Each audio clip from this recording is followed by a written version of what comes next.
न अब मलाई घर जानु ढिलो हुन्छ भोलि भेटौँ ल ओके भेटौँ ल हुन्छ म जान्छु ल तपाईँको भाडा छ गाडी भाडा गाडी भाडा छ त राख्नु न होइन पर्दैन राख्नु न पर्दैन होइन होस् पर्दैन तपाईँको लागि वालेट लु जति गाडी भाडा दिन्छ दिनु जे खानु मन छ खानु ल सुन्न के भाउ म घर जानु लागि गाडी भाडै छैन कि पैसा छैन दिइराख्नु हौ गाडी भाडा मै त त्यसरी भिखारी भइरहेको लु कहाँबाट दिनु तँलाई भन् त लु कहाँ छ लु खाम लु कस्तो भिखारी गाडी भाडा पनि नभए गाडी भाडा बोकेर हिँड्नु हौ छ्या बेबी तपाईँलाई अब अर्को ठाउँ घुमाउनु लान्छु ल होइन होस् हौ आज किन होस् हौ किन तपाईँकोमा अब पेट्रोलहरू सक्छ अन्त ए हेर्नु न यी किन नपत्ता तेल हेर्नु फुल छ यी मलाई के तेल त के हो र ज्यान दिनु तयार छु आउन बस ओइ साथी सुन घरमा पापा बिमार भएछ कि मलाई एमर्जेन्सी पुगाइदिन परेछ तेलै छैन कस्तो मेरो तेलै छैन यी हेर्दै चा पुगाइदिन तेलै छैन नि त हेर्दै यो खाने यो पनि खाने खानु न तपाईँको लागि एक झोला मिठाई दिएको हेर्नु ल घर गएर खानु ल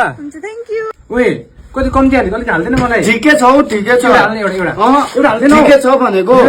बराबर छ हेर त अन्त कम्ती एउटा हाल्ने एउटा ठिकै छ भन्दैछु फुल हेर न आम तर पुरा गरमले म त हत्तु भइ हिँड्नै सकिन आम्मा गल्यो म पक्का लान्छु ओए मेरो खुट्टा भाँच्यो ओए बोकेर हस्पिटल लैजान बोकेर हस्पिटल लानु